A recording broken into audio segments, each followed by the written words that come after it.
Hello everyone, welcome to the session. In this session, we will solve verbal ability questions from CAT 2023 question paper that was asked in shift 1.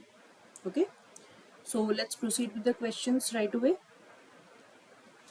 So this was the first passage that was given to you. For early post-colonial literature, the world of the novel was often the nation. Post-colonial novels were usually concerned with national questions. Sometimes the whole story of the novel was taken as an allegory of the nation, whether India or Tanzania. This was important for supporting anti-colonial nationalism, but also could be limiting land-focused and inward-looking. So, in this paragraph, we are talking about post colonial literature and how that post colonial literature was often related to the nation or feeling of nationality. Okay. Now, author says, my new book, Writing Ocean Worlds, explores another kind of world of novel, which is not the village or nation, but the Indian Ocean world. The book describes a set of novels in which the Indian Ocean is at the center of the story. It focuses on the novelists Amitav Ghosh, Abdul Razak Gunra, Lindsay Collin, and Joseph Conrad, who have centered the Indian Ocean world in the majority of their novels. Their work reveals a world that is outward looking, full of movement, border crossing, and south south interconnection. They are all very different from colonially inclined to radically anti capitalist. However, they draw on and shape a wider sense of Indian Ocean space through themes, images, metaphors, and language. This has the effect of remapping the world in the reader's mind as centered in the interconnected globe south. Okay. The Indian Ocean world is a term used to describe the very long lasting connections among coasts of East Africa, the Arab coast, the South, and East Asia. These connections were made possible by the geography of Indian Ocean. For much of history, travel by sea was much easier by land. Obviously, we know that in historical times, travel by sea was easier than traveling by land, which meant that port cities very far apart were often more easily connected to each other than to much closer inland cities. Historical and archaeological evidence suggests that what we now call globalization, it first appeared in the Indian Ocean. All right, so the globalization first appeared in the Indian Ocean when these coasts of East Africa, Arab coast, South and East Asia, they were connected through seaports. Okay, this is the interconnected oceanic world reference and produced by the novels in my book. For their part, Ghosh, Gunra, Collin, and even Conrad reference a different set of histories and geographies than the ones most commonly found in fiction in English. Those commonly found ones are mostly centered in Europe or in the US. Assume a background of Christianity. We said assume a background of Christianity and whiteness and mention places like Paris and New York.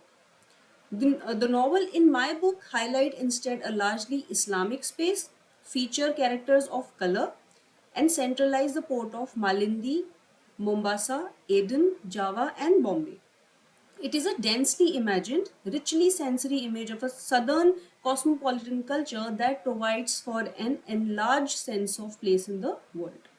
This remapping is particularly powerful for representation of Africa. In the fiction, sailors and travelers are not all Europeans.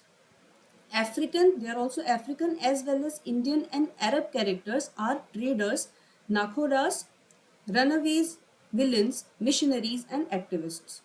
This does not mean that Indian Ocean Africa is romanticized. Migration is often a matter of force, means they are saying that although these novel which are written by author, they discuss about Africa, they discuss about Indian Arab characters, does not mean that the problem that are still there in Africa, they are romanticizing those. Indian Ocean, Africa is not romanticized. Migration is often a matter of force. Travel is portrayed as abandonment rather than an adventure. Freedoms are kept from women, and slavery is riff. So means whatever the problems are there, they are also being discussed.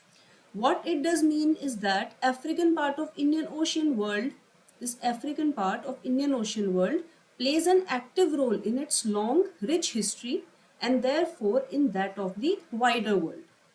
So this was our passage. The first question that was asked is, all of the following statements, if true, would weaken the passage's claim about the relationship between mainstream English language fiction and Indian Ocean novels except. Okay, so which one will not weaken the passage's claim about Indian Ocean English language fiction and Indian Ocean novel? So when we see about in English language fiction, we see here this commonly found ones are mostly centered in Europe, US. They assume background of Christianity and whiteness, mention places like Paris and New York. So this was about English language fiction. And Indian Ocean novels, on the other hand, they are talking about, they give representation of Africa. All right, they are talking about all the other problems which are still prevailing in Africa, etc. So let's see which of the following options do not weaken the claim. Most mainstream English language novels have historically privileged the Christian white male experience of travel and adventure. This one does not seem to weaken the claim. Rather, it supports this paragraph that is given in the passage.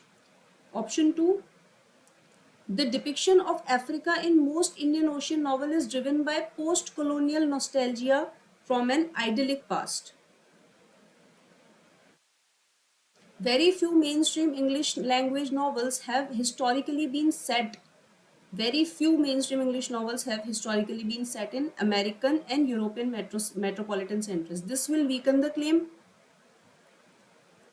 Depiction of Africa in most Indian Ocean novel is driven by Orientalist imagination of its cultural crudeness. This will also weaken the claim. So we had to find the option that will not weaken the claim. Okay, exception. So correct answer is option 1. This will rather strengthen the claim. Okay, all the other options will weaken the passage's claim. Fine. Now next question. Based on the nature of relationship between the items in each pair below, choose the odd pair out. Option 1 says post-colonial novel and border crossing, Indian Ocean world and slavery, post-colonial novels, anti-colonial nationalism, Indian Ocean novels, outward looking. Now, when we read this passage, we will see that Indian Ocean novels, when they were written, they were outward looking. So this is interconnected. All right, this pair is connected. Post-colonial novels were anti-colonial nationalism. They were based on anti-colonial nationalism. They were about anti-colonial nationalism. So this is also related. This Indian Ocean world and slavery is also connected. If we read in the last paragraph, Indian Ocean world, slavery was there. So this is also connected. And when we come to option 1, post-colonial novels, border crossing. Post-colonial novels were not border crossing legit. It was just a theme. It was not about border crossing. So this is not directly related. Okay. So this is our correct answer. This is the odd one out. Option A is the odd one out. Okay. Next question. All of the following claims contribute to the remapping except. Now we have to see which of the following claims contribute to remapping except. So we have to mark the one that does not contribute to remapping. Okay. So remapping is let's see, somewhere here, and it's mentioned somewhere here. Okay. So first, Indian ocean novels have gone beyond the specifics of national concerns to explore regional past. Now, what do you understand by remapping here? See, we used to think earlier that the globalization, that it started from the West, all right. But here, when they went to history, they studied about it. They got to know that globalization appeared in Indian Ocean. Okay, so first, these ports were interconnected. Uh, let's see, these East Asia, South Arab coast, East Africa. Okay, this was the Indian Ocean world. These were interconnected, and then it gradually started. The globalization gradually started. So this is what remapping is happening in the minds of reader. Okay, readers used to think that, for example, we used to think that globalization started from the West. But reading this passage, understanding history, we are remapping. Okay, there is remapping going on in our heads. We are rethinking about it. Okay, so what all the factors contributed to this? So this contributed that Indian Ocean novels have gone beyond the specifics of national concern to explore regional past. Cosmopolitanism originated in the West and traveled to the East through globalization. So this is what we used to think earlier.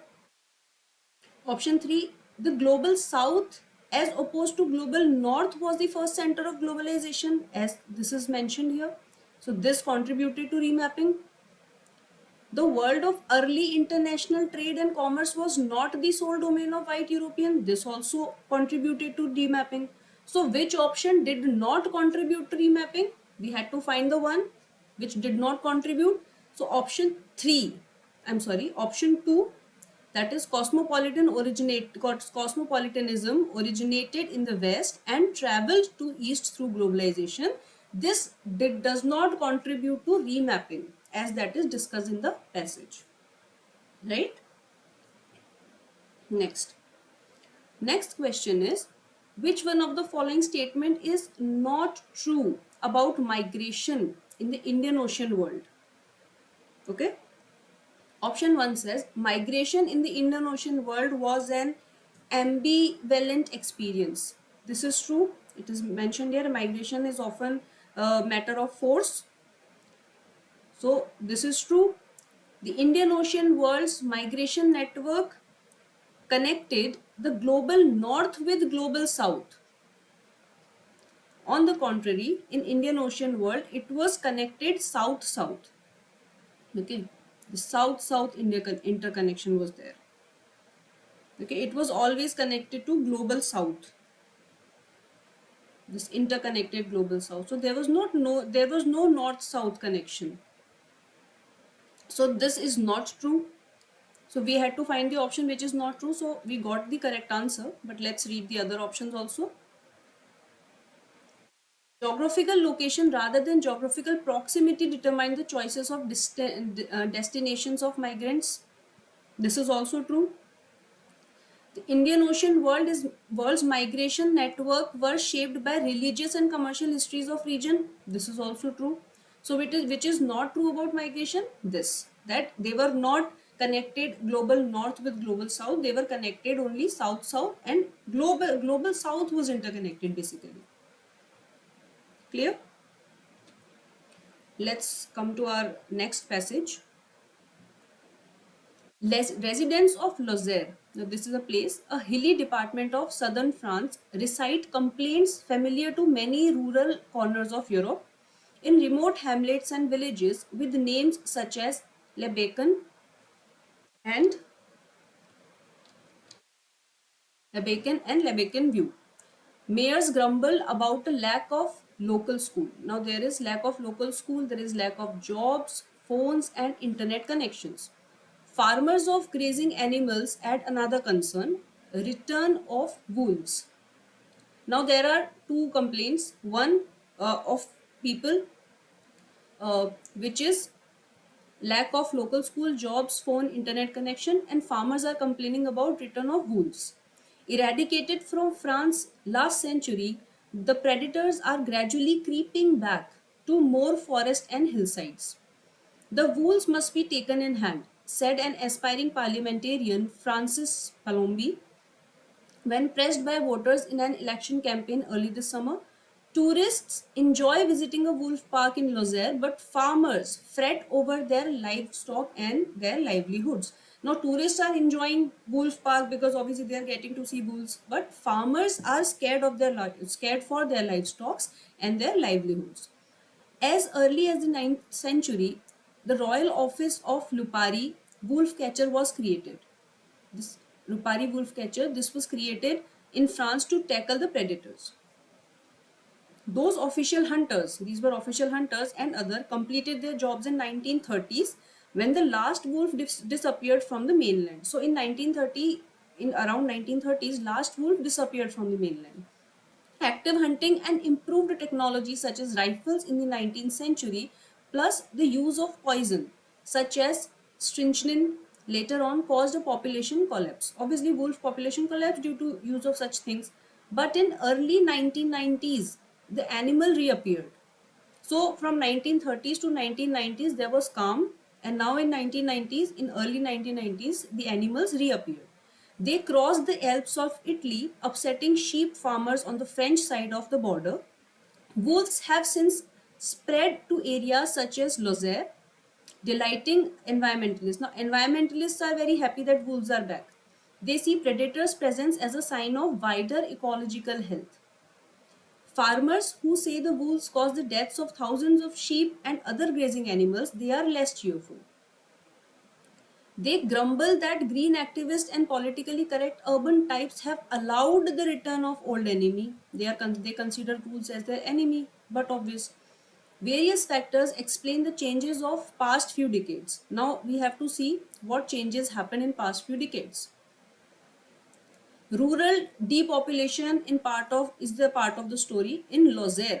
For example, farming and once flourishing mining industry supported a population of 1,40,000 residents in the mid 19th century. Today, the department has fewer than 80,000 people, many in its town. So depopulation happened.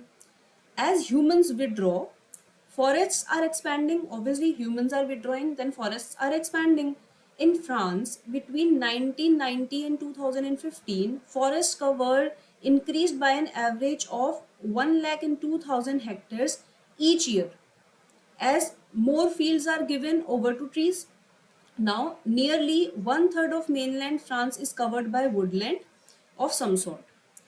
The decline of hunting, now there is decline of hunting as a sport also means more forests fall quiet. In the mid to late 20th century, over 2 million hunters regularly spent winter weekends tramping in woodland, seeking boars, birds and other prey. Today, the Fédération Nationale des Chasseurs, this is a national federation, this is a national body, claims 1.1 million people hold hunting license. So there is decline in the rate of issuing of hunting licenses also, okay? Though the number of active hunters is probably lower. The mostly protected status of wolf in Europe. So wolf is also getting a protected status. Hunting them is now forbidden other than when occasional skulls are sanctioned by the state. Plus the efforts of NGOs to track and count the animals also contribute to the recovery of wolf population. So in this paragraph, we have discussed about what factors changes, how this wolf population is coming back.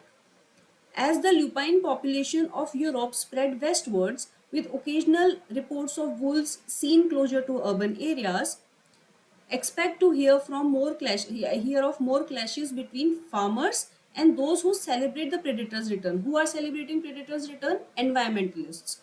Farmers' losses are real, but are not the only economic story. Obviously, farmers' losses, they are real, but they are not the only thing that creates country's economy, right? Tourist venues such as parks where wolves are kept and animals spread is discussed also generate income and jobs in rural areas. Okay, so revenue is also generated when tourists are coming, they are going to wolf parks. Okay, they are getting to see wolves. We agree that farmers losses are real, but it is not the only economic story. So this was our passage. Now let's see the questions.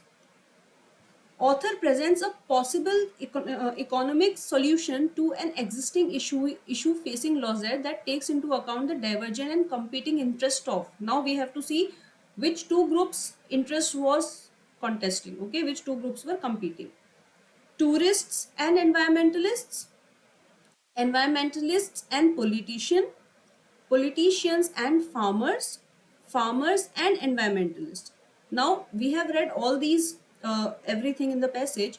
Even if we read this first paragraph, you can clearly see that farmers have concern of return of wolves, and when the wolves were here, these environmentalists, they are celebrating.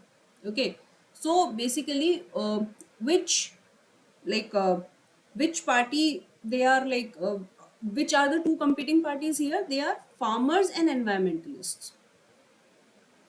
Okay, it is also even mentioned here, delighting environmentalists. It's somewhere, I'll just find out.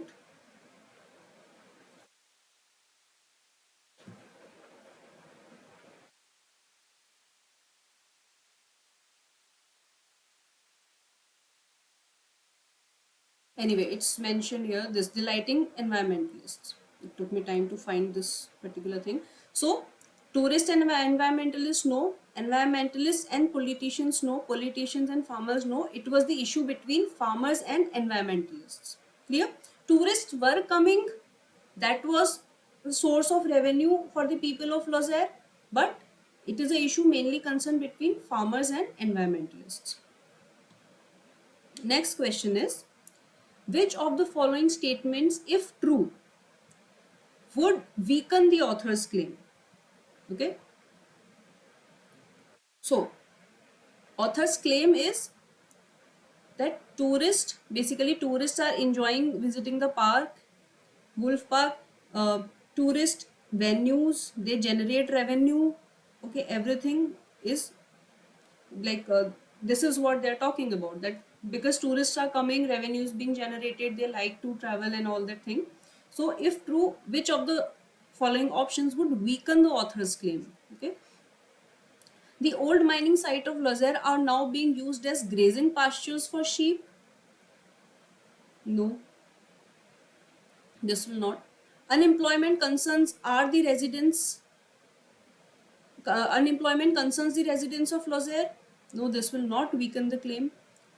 Wolf attack on tourists in Lozère are on the rise now, because they are talking about tourists, that tourists are enjoying, tourists are coming. And if we say that wolves attack on tourists in Lozère are on the rise, what will happen? The claim will be weakened because tourists are being attacked. If tourists are being attacked, tourists will not come. So this statement will weaken the claim. Let's see the other statement also. Having migrated out in the last century, wolves are now returning to Lozère. This will not weaken the claim. This is in fact a complaint that farmers are raising, that wolves are coming back. So which of the following, which of the option will weaken the claim? Option number 3. Okay. Next question we have, which of the following has not contributed to the growing wolf population in Lozère? Now, what we know, what has contributed to the growing wolf population? If we read this, various factors explain the changes past few decades. Okay, so it was depopulation that helped. 1/3 of the mainland become a has become a woodland now. Okay, and there is protected status of wolf. So all these factors helped in they contributed to growing wolf population. Now we have to find the option that did not contributed to growing wolf population. Option 1 says the granting of protected status. So again, protected status is mentioned, so it did not contributed to growing wolf population. Decline in the rural population, yes, rural depopulation was there, so it also did not contribute to growing of wolf population. Shutting down of royal offices Lupari, this has nothing to do with this paragraph, that is increase of wolf population, growing wolf population. An increase in woodlands and forest cover in Lozère. It in fact contributed. So this is also not the correct answer. So we had to find the option which did not contributed to the growing wolf population. So option 3, shutting down of the royal office of the Lupari. This did not contribute to the wolf population been increasing. Otherwise, all three options did. Okay. Next question is, the inhabitants of Lozère have to grapple with all of this except, okay, lack of educational facility. Now, residents of Lozère, they had complained about lack of local schools. Okay, they were complaining about lack of local schools, lack of jobs, lack of phone and internet connections. So they were complaining about this. Decline in number of hunting license. Poor rural communication infrastructure. Yes, they were complaining about poor rural communication and infrastructure. Livestock losses. These were also the complaints of residents. Farmers are residents only. So they were grapple with all of the following problems, except what was not their problem. Their problem was not about declining the number of hunting license. Okay, it was just a factor that contributed to return of wolf population, decline of number of hunting license. Okay, this is our next passage. Many human phenomena and characteristics such as behavior, beliefs, economies, genes, income, life expectancies, and other things, they are influenced by both geographic factors and by non-geographic factors. Okay, now whatever our behavior is, our beliefs are, everything, it is dependent on geographic factors and non-geographic factors. Geographic factors are physical and biological factors. They are tied up to geographic location, including climate, distribution of wild plants and animal species, soil and topography. Then non-geographic factors, they include those factors subsumed under the term culture. Other factors subsumed under term history, decision by individual people. Okay, so we have discussed geographical factors and non-geographical factors. Difference between the current economies of North and South Korea cannot be attributed to the modest environmental differences between them. Difference between North and South Korea is not the modest environmental difference between them. They are instead due entirely to the different government policies. At the opposite extreme, the Inuit and other traditional people. Inuit are the traditional people of South Korea. These people living north of Arctic Circle. They are Inuit. They live. They are also. They live in Arctic circles. Okay, they develop warm fur clothes but no agriculture. So Inuits, what they do is they develop warm fur clothes but they do not do agriculture, while equatorial lowland peoples around the world never develop warm fur clothes but often did develop agriculture. Okay, the explanation is straightforwardly geographic. It's simply because of the geographic area, because of the temperature of that area. Okay, rather than a cultural or historic quirk unrelated to geography. Aboriginal Australia remained the sole continent occupied only by hunters and gatherers. Now we are talking about Aboriginal Australia. Australia, it's solely a continent that was occupied only by hunters and gatherers and with no indigenous farming or herding. Here, the explanation is biogeographic. The Australian continent has no domesticable native animal species. This had no domesticable native animal species and there were few domesticable native plant species. Instead, the crops and domestic animals that now make Australia a food and wool exporters are all non-native. They were mainly Eurasian. Species such as sheep, wheat and grapes brought to Australia by overseas colonists. So when Australia was colonized, then only it became a food and wool exporter. Okay. Today, no scholar would be silly enough to deny that culture, history and individual choices play a big role in many human phenomena.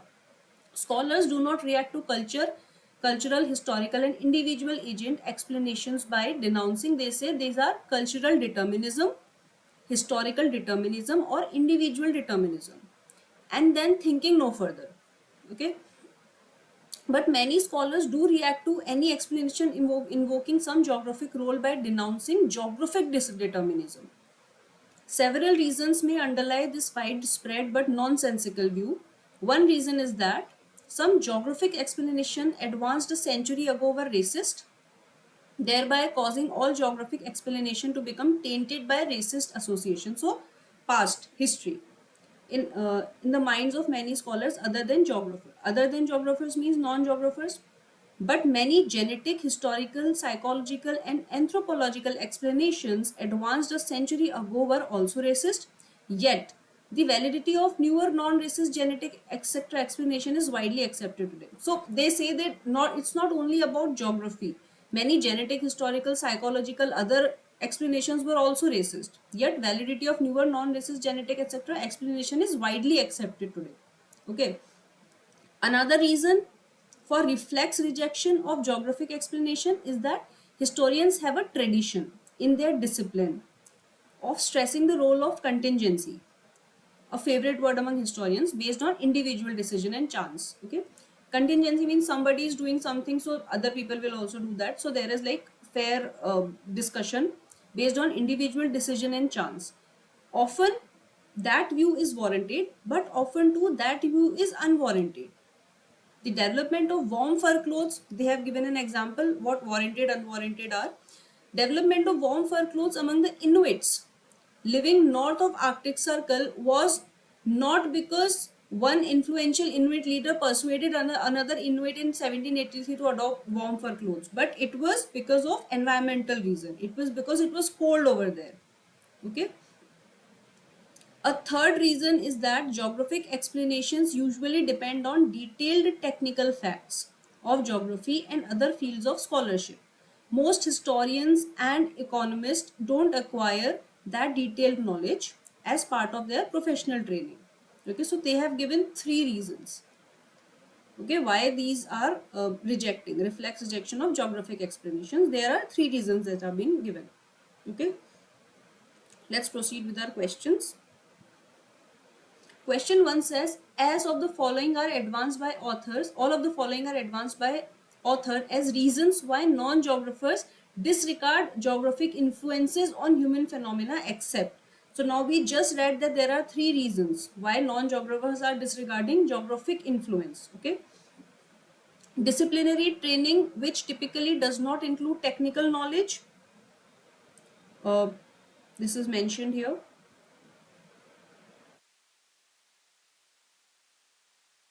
So yes, this is there. This is why they are disregarding. Lingering impression of past geographic analysis that were politically offensive. Yes, they are talking about racist. Okay, geographic explanations earlier they were racists. Dismissal of explanations that involve geographical cause of human behavior. Geographical cause of human behavior, they have not mentioned anything about it. Fourth, belief in the central role of humans unrelated to physical surrounding. Now again, belief in the central role of humans unrelated to the physical surroundings. This is depend on the detailed technical facts of geography. Okay, so correct answer here that non-geographer, which is not the reason that non-geographer are disregarding geographic influence. This is option 3, dismissal of explanation that involve geography. See, they have discussed this belief in the central role of humans unrelated to physical surroundings. They are saying that because one particular person says something, so the other people are doing that. They have discussed this. They have discussed this lingering impression of past. They have discussed disciplinary training. They have not discussed anything about dismissal of explanation. Okay, so correct answer here is option 3. All the others are reason. Option 3 is not the reason for disregarding geographical influence on human phenomena. Clear? Next question is, author criticizes scholars who are not geographers for all of the following except. Their outdated, option 1 is their outdated interpretations of past culture and historical phenomena. Option 2, their labeling of geographic explanation as deterministic. Yes, they have labeled geographical explanation as deterministic. This geographical determinism. So they have given this reason. Importance they place on the role of individual decision when studying human phenomena. They have mentioned about it, individual decisions and chance. Their rejection of the role of biogeographic factors in social and cultural phenomena. This, if you read this example, this development of warm fur clothes. So they are rejecting the role of biogeographic factor. They are simply saying that because one particular person thought of wearing warm fur clothes, so other people also wore warm fur clothes. So which of the following is not there? Which of the following this author is not criticizing? Option 1, their outdated interpretation of past cultures and historical phenomena. This is one thing that is not being rejected. Other things author has clearly mentioned. Clear? Next question is, all of the following can be inferred from the passage except, now which of the following cannot be inferred, that we have to see. Individual dictate and contingency were not the causal factor for the use of fur clothing in some very cold climates. Obviously, it was the temperature. Read this.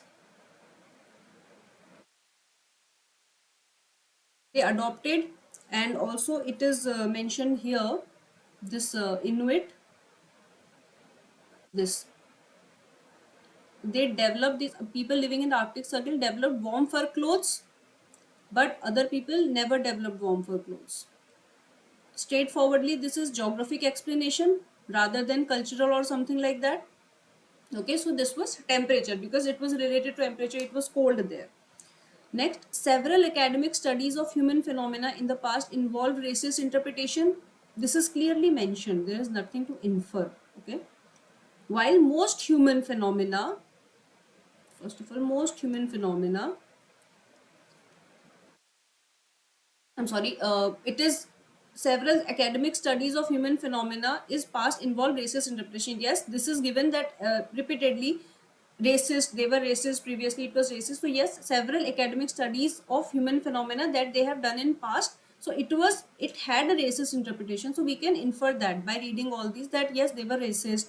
And again, they have talked about it, that even anthropological, genetic, historical, psychological, these phenomena were also racist. So academic studies of human phenomena in the past involved racist interpretation, several. Okay, then while most human phenomena result from cultural and individual choice, some have biogeographical origins. Okay, number one, this, that most, how can we infer that most human phenomena result from cultural and individual choices while some have biogeographic origins? Let's see the next option. Agricultural practices changed drastically in Australian continent after it was colonized.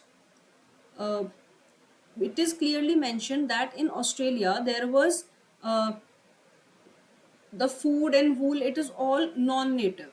Okay, it is all non-native, and they were brought by colonists. So this can be inferred. Which cannot be inferred is option 3. Nothing has been mentioned about option 3 clearly. While most human phenomena result from cultural and individual choices, some have biogeographical origin. Okay, next question. The example of Inuit and Aboriginal Australians are offered in the passage to show. They have mentioned this Inuit, and then here they are Australian.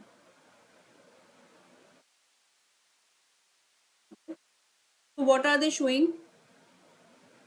offer the passage, they show how environmental factors lead to comparative divergent paths. So there is no comparison between these two. They have not mentioned anything about comparison. How physical circumstances can dictate human behavior and culture. Yes, this can be said. How physical circumstances dictate, okay, human resourcefulness across culture in adapting to their surroundings. No, they are not talking about human resourcefulness across culture. That despite geographical isolation, traditional societies were self-sufficient and adaptive. No. Correct answer is how physical circumstances. For Inuits, they developed warm fur clothes. For Aboriginal Australia, they remained sole continent occupied only by they were hunters and gatherers. They had no indigenous farming or herding. Okay, it is here clearly mentioned why example of Inuit and Aboriginal Australians are offered in the passage. So this is our next passage. 50 years after its publication in English in 1972, and just a year since Marshall Sahlin himself died, we may ask, why did his essay Original Affluent Society have such an impact, and how has it fared since? Sahlin's principal argument was simple but counterintuitive. Before being driven into marginal environments by colonial power, hunter gatherers or foragers, they were not engaged in a desperate struggle for meager survival. Quite the contrary, they satisfied their needs with far less work than people in agriculture and industrial societies, leaving them more time to use as they wish. Hunters, he quipped, keep bankers' hours. Refusing to maximize, many were more concerned with games of chance than with chances of games. Okay, the so-called Neolithic revolution, rather than improving life, imposed a harsher work regime and set in motion to a long history of growing inequality. So earlier, these hunter gatherers, these foragers, they used to work less, they used to enjoy their life, and they were more inclined towards game of chance. Means this the hunting, that was their game. Okay, they were more concerned with game of chance rather than with chances of game. Okay, so they wanted that, okay, let's just keep hunting rather than just, trying to work something and then not being able to hunt. So what happened in this Neolithic revolution, rather than improving life, they imposed harsher work regime, and they set in motion a long history of growing inequality. Moreover, foragers had other options. The contemporary Hadza of Tanzania, it's a community who had long been surrounded by farmers, knew they have alternatives and rejected them. To silence, this showed that foragers are not simply examples of human diversity or victimhood, but something more profound. They demonstrated that societies make real choices. So they had other options and they made choices. Okay. Culture, a way of living oriented around the distinctive set of values, manifests a fundamental principle of collective self-determination. But the point of essay is not so much the empirical validity of data. The real interest for more readers, after all, is not in foragers either today or in Paleolithic, but rather its conceptual challenge to contemporary economic life and Bourdieu's individualism. The empirical served as a philosophical and political project, a thought experiment, and a stimulus to the imagination of possibilities. Okay, with its title nod towards the affluent society, author is agreed to this affluent society. Economist John Kenneth Galbraith's famously skeptical portrait of America's post-war prosperity and inequality and dripping with new left contempt of consumerism. The original affluent society brought this critical perspective to bear on the contemporary world. It did so through the classic anthropological move of showing that radical alternatives to the reader's lives really exist. Okay, if the capitalist world seek wealth through ever greater material production to meet uh, in infinitely expensive desires, foraging societies follow the Zen road to affluence. when other people, other societies are following material production to meet in infinitely expensive desires, what foraging societies, what foragers are doing, they are following the road, zen road to affluence. Okay, by how? By not get, by getting more, not by getting more, but by wanting less. They do not get more, they want less, they are content in themselves, they are satisfied with themselves. Okay, if it seems that foragers have been left behind by progress, if it seems, it is not a fact, it seems that foragers have been left behind by progress, this is due only to the ethnocentric self congratulations of West. That westernization is happening, they are self congratulating themselves rather than accumulate material goods. These societies are guided by other values, that is leisure, mobility, and above all freedom. These societies are something else, they are more profound rather than this material uh, happiness. Okay, materialistic happiness, they are more into their values, their mobility, their freedom, and they are following zen road to affluence. Okay, they are more into the spiritual kind of thing. Viewed in today's context, of course, not every aspect of essay has aged well. Not every aspect of essay has aged well. While acknowledging the violence of colonialism, racism, and dispossession, it does not thematize them as heavily as we might today. So this essay did not aged well. It acknowledged the violence of colonialism, racism, dispossession, but it does not thematize them as heavily as we might today, rebuking evolutionary anthropologists for treating present day foragers as left behind by progress. It too can succumb to the temptation to use them as proxies for Paleolithic. Yet, these characteristics should not distract us from appreciating Salin's effort to show that if we want to conjure new possibilities, we need to learn to actually inhabitable worlds. We need to learn about actually inhabitable worlds. Okay, so this was our passage about Salin's essay. Okay, and what author is trying to convey here. Let's see the questions. The author mentions Tanzania's Hadza community to illustrate. Now, Tanzania's Hadza community is mentioned somewhere here. Why does it mention that? They say that it has been surrounded by farms, but they make their own choices. They make their real choice somewhere here. Okay. So they mention, like author mentions about community to illustrate how two vastly different ways of living and working were able to coexist in proximities of centuries. No, by mere reading of this paragraph, this is not something that we can figure out. How pre-agrarian societies did not hamper the emergence of more advanced agrarian practices in contiguous community. No, that foragers communities lifestyle derived not from ignorance but ignorance about alternatives, but from their own choices. As they said, they know they had alternatives, but they made choices, they made their own choices. Option 4, that hunter gatherers communities subsistence level techniques equipped them to survive well into contemporary times. Obviously not. Correct answer is option 3. They have mentioned Tanzania's Hadza community to show that foragers communities lifestyle derived not from their ignorance of alternatives. They were very well aware that they have alternatives, but instead of following blindly, they made their own choices. It was their choice that by which they are living.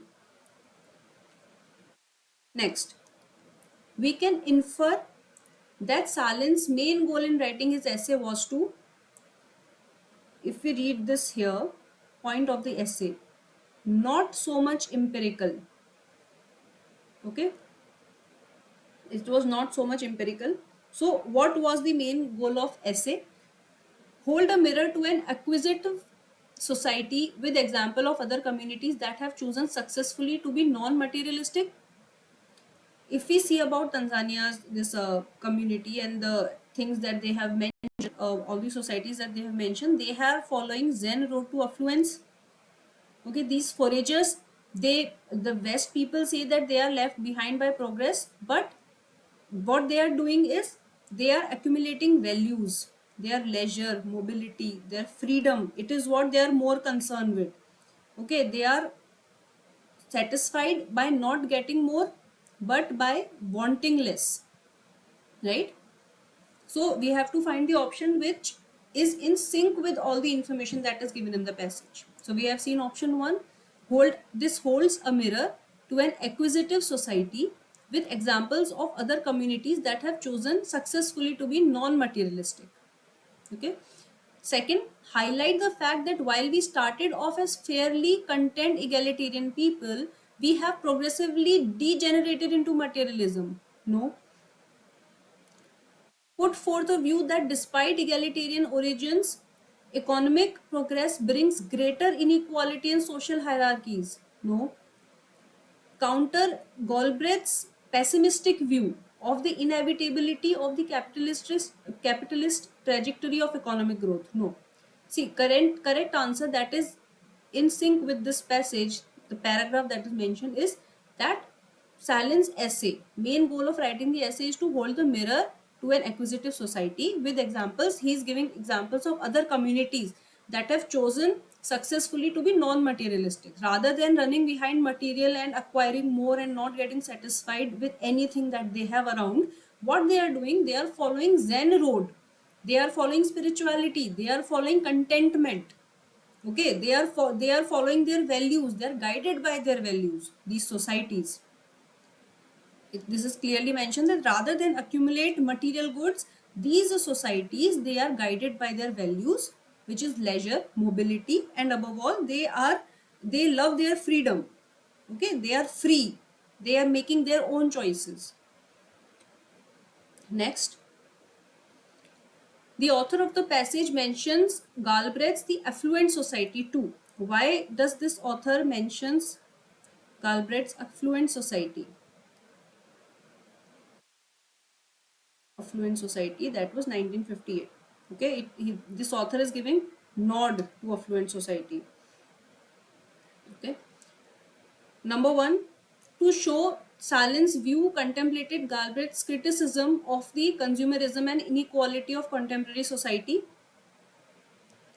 To show that Galbraith's theories refute Salin's thesis on the contentment of pre-hunter gatherers community. No, Salin gave a nod.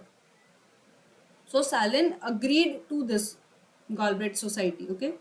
Document the influence of Galbraith's cynical view on modern consumerism on Salin's analysis of prehistoric societies. No. Option 4. Contrast the materialistic nature of contemporary growth past. Not contrasting. Salin is not contrasting Galbraith's any view. Salin is in fact agreeing with it. Sahalin's view contemplated Galbraith's criticism of consumerism and inequality of contemporary society. This Galbraith's famous skeptical portrait of America's post-war prosperity and inequality and dripping with new left contempt for consumerism. Original affluent society brought this critical perspective to bear on the contemporary world. This is what we are talking about. Salin gave the nod to affluent society. Okay. Next question. The author of the passage criticizes Sahalin's essay. Why this author of the passage is criticizing Sahalin's essay? If we read this here, viewed in today's context, of course, not every aspect of essay has aged well. Why? Because they are acknowledging the violence of colonialism,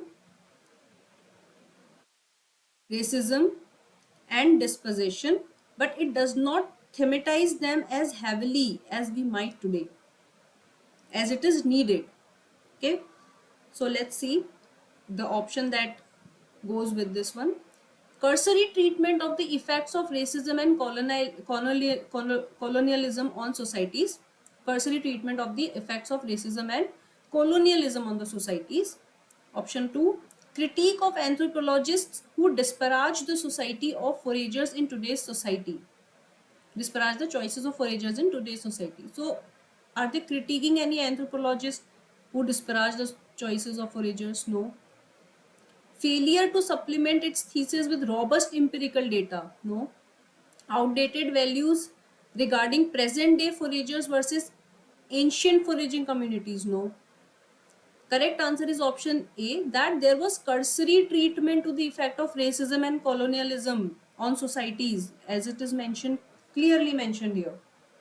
This essay did not age well. So the author is actually criticizing Salon's essay just because everything was fine. This also acknowledged the fact of violence, racism, dispossession, but it did not thematize them.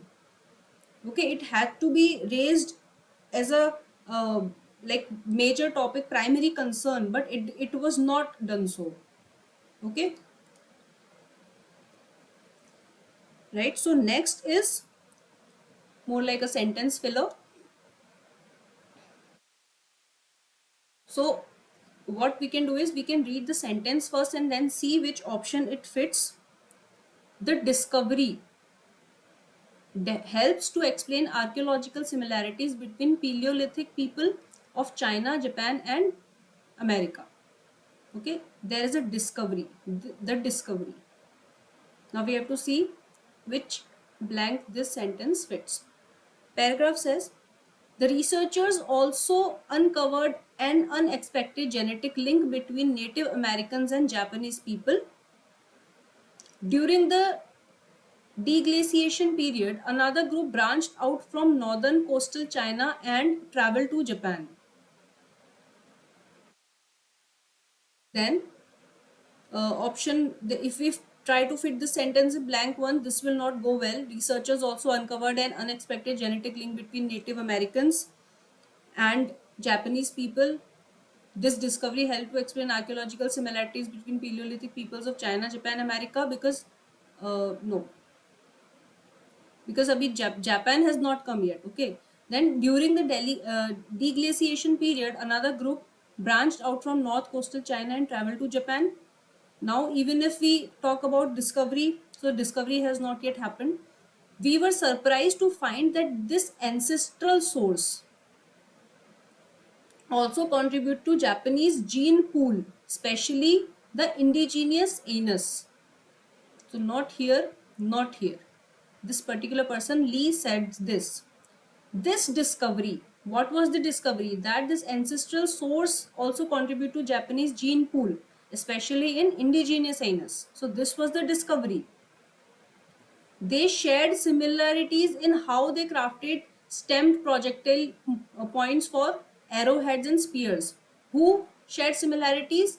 These Paleolithic people. They shared similarities. So correct answer is option 3. This suggests that Pleistocene connection among the American, China and Japan was not confined to culture but also to genetics, says senior author Qin Peng Kong, an evolutionary geneticist at the Chinese Academy of Sciences. Okay. Next question. Again, sentence filler. This philosophy cut at one's core beliefs, values, and ways of life is difficult enough. This philosophy. Now we have to see which philosophy they are talking about. The experience of reading philosophy is often disquieting. When reading philosophy, the values around which one has heretofore organized one's life may come to look provincial, flatly wrong, or even evil. So there is no philosophy they are talking about. When beliefs previously held as truths are rendered implausible, new beliefs, values, and ways of living may be required. This philosophy cut at one's core belief. So these two philosophies have to contradict. That when beliefs previously held has truths and rendered implausible, when new beliefs, values, and ways of living may be required, this philosophy cut one's core beliefs, values, and way of life is difficult enough. What's worse, philosophers admonish each other to remain nurtured until such time as a defensible new answer is revealed or constructed. Sometimes philosophical writing is even strictly critical in that it does not even attempt to provide an alternative after tearing down a cultural or conceptual citadel. It will not come here. This is not a philosophy. The reader of philosophy must be prepared for the possibility of this experience. While reading philosophy can help one clarify one's value and even make one self-conscious for the first time of the fact that there are good reasons for believing that one believes, it also generates unremediated doubt that is difficult to live with. This is also not a philosophy. So the philosophy that cut one's core belief, values and way of life is difficult enough. So it will come here.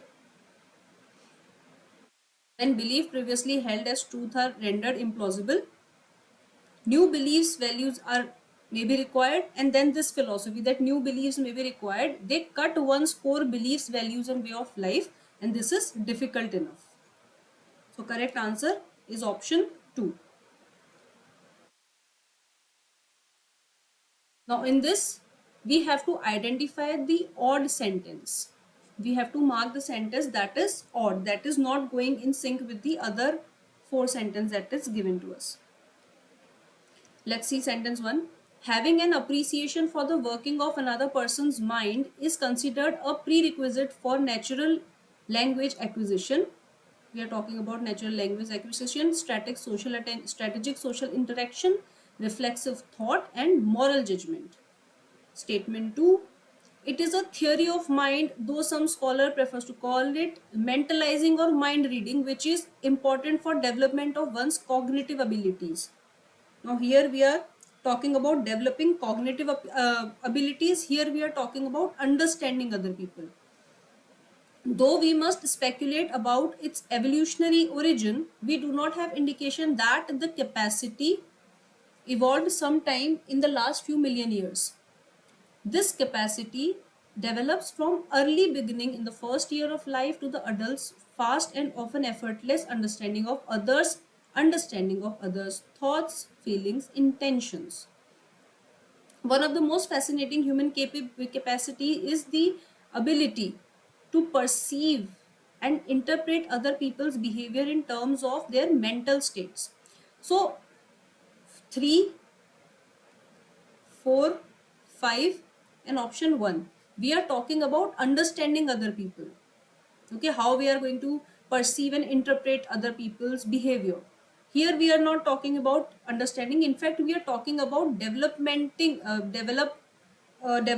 We are talking about developing cognitive abilities. So odd one out is option 2. Other are about understanding people's behavior.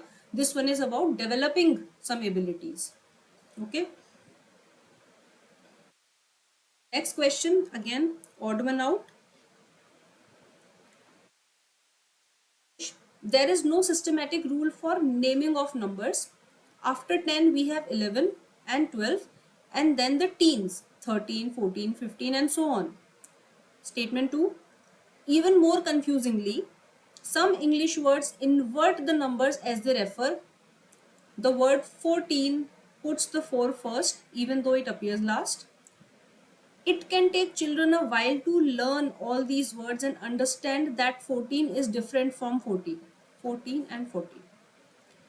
For multiple of 10, English speakers switch to different pattern 20, 30, 40 and so on. If you didn't know the word for 11, you would be unable to just guess it. You might come up with something like 1 teen. So statement 1, statement 2, statement 4 and statement 5, they are talking about naming of numbers.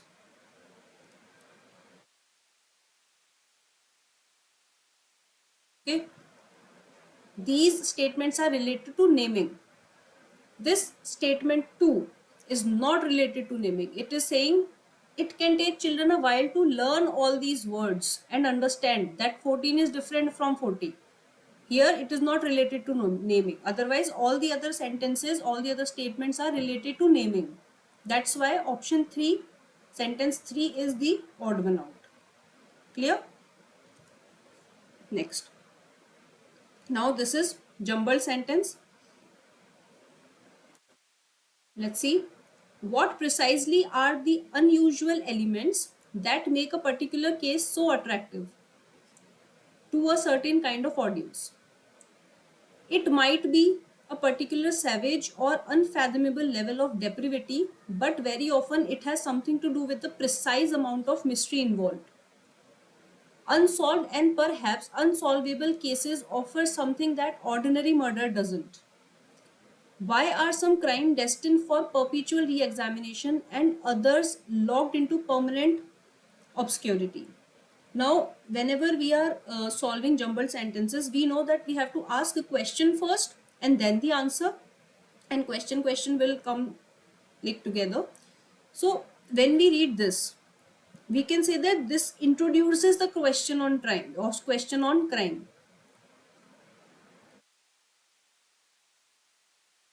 This introduces the question about crime. Okay, then this gets more specific.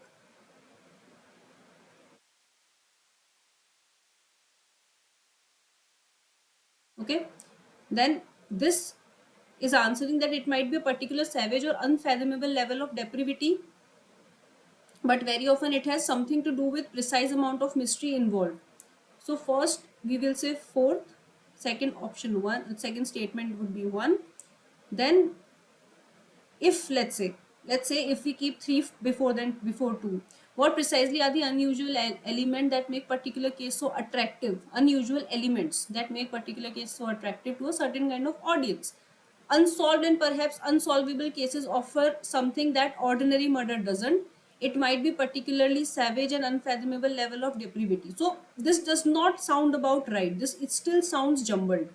Rather, if we read 2 and then we read 3 answering our questions, if we read all these together, why are some crimes destined for perpetual re-examination and others locked into permanent obscurity? What precisely are the unusual elements that make particular case so attractive to a certain kind of audience? It might be a particularly savage or unfathomable level of depravity, but very often it has something to do with the precise amount of mystery involved. Unsolved and perhaps unsolvable cases offer something that ordinary murder doesn't. This sounds about right. So correct answer is 4123. Correct order. Okay. Let's proceed to the next one. Algorithms hosted on the internet are accessed by many. So biases in AI models have resulted in much larger impact, adversely affecting far larger groups of people. Though algorithm bias, now here this sentence talking about bias, this sentence talking about bias, is the popular term. The foundation of such bias is not in algorithm but in the data. Algorithms are not biased, data is. Algorithm is not biased, data is. As algorithms merely reflect persistent patterns that are present in the training data. Despite their widespread impact, it is relatively easier to fix AI biases. So with what is there here? It is AI bias. It is relatively easier to fix AI biases than human generated biases, and it is simpler to identify the former than to try to make people unlearn behaviors learn over generation.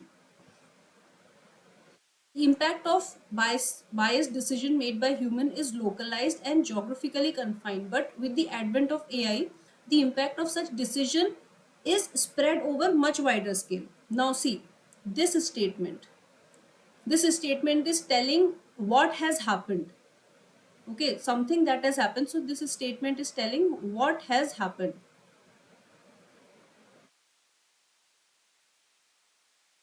right? If we start reading from here, this tells us how everything happened.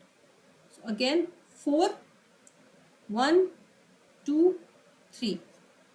If we read these together, so this is our sentence. This becomes a situation that is happening. It is a situation that AI bias is happening, and these impact of such decision is spreading on a much larger scale. And now how is this happening? What is the algorithm? How algorithm bias is happening? What is like how are they fixing everything? It is there. So correct arrangement, correct order is 4123. Next question. Now we have to summarize the sentence or the paragraph that is given to us. Okay. Manipulating information. Manipulating information was a feature of history long before modern journalism established rules of integrity. A record dates back to ancient Rome when Antony met Cleopatra and his political enemy Octavian launched a smear campaign against him with short, sharp slogans written upon coins. The perpetrator became the first Roman emperor, and fake news had allowed Octavian to hack the republican system once and for all. But the 21st century has seen the weaponization of information on unprecedented scale. Powerful new technology makes the fabrication of content simple, and social networks amplify falsehood peddled by states, populist politicians, and dishonest corporate entities.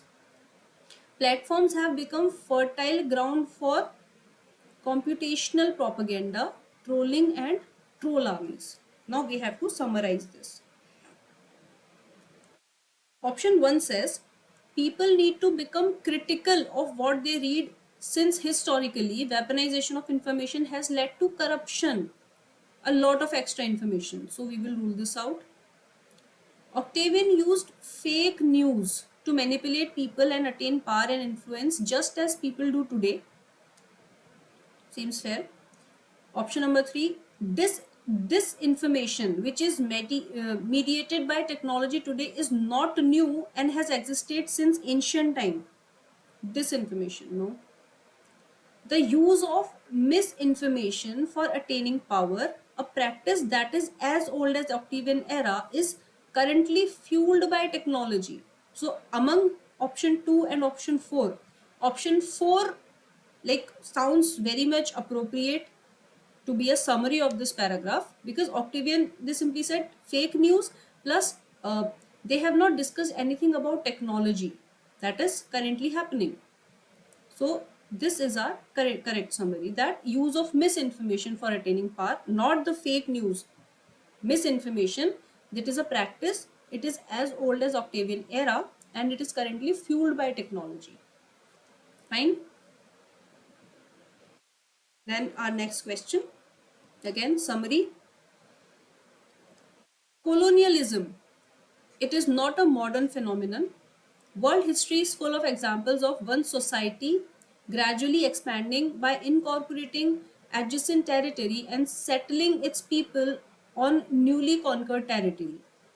In the 16th century, colonialism changed decisively because of technological developments. So colonialism changed decisively because of technological developments in navigation that began to connect more remote parts of the world. The modern European colonial project emerged when it became possible to move large number of people, across the ocean and to maintain political control in spite of geographical dispersion. Okay. The term colonialism is used to describe the process of European settlement, violent dispossession, and political domination over the rest of the world, including Americas, Australia, and parts of Africa and Asia. Okay. Now let's see which of the following summarize this paragraph. Colonialism surged in 16th century due to advancement in navigation, enabling British settlements abroad and global dominance. So see, colonialism, it gradually expanded. Okay, it did not just all of a sudden surge. Did not surge due to advancement of navigation and all. Then option 2, as a result of developments in navigation technology, European colonialism led to the displacement of indigenous population and global political changes in 16th century. No. Colonialism, conceptualized in 16th century, allowed colonizers to expand their territories, establish settlements, and exercise political power. No. Technological advancement in navigation in 16th century transformed colonialism, enabling Europeans to establish settlements and exert political dominance over distant regions. This covers everything that is mentioned in the paragraph. That there was technological advancement in navigation in 16th century. There was transformed colonialism, which enabled Europeans to establish settlements. They gradually, they obviously moving large number of people across the ocean and exert political dominance over distant regions, over the rest of the world, including distant region like America, Australia, Africa, Asia. So correct summary is option 4, which has actually covered everything. Okay. So this was our session for today. I hope you liked it, and I hope you have understood everything, why we have marked the options that we have marked, why the other options are not correct. All right, so this was all for today. Keep studying. All the best. Thank you very much. Bye.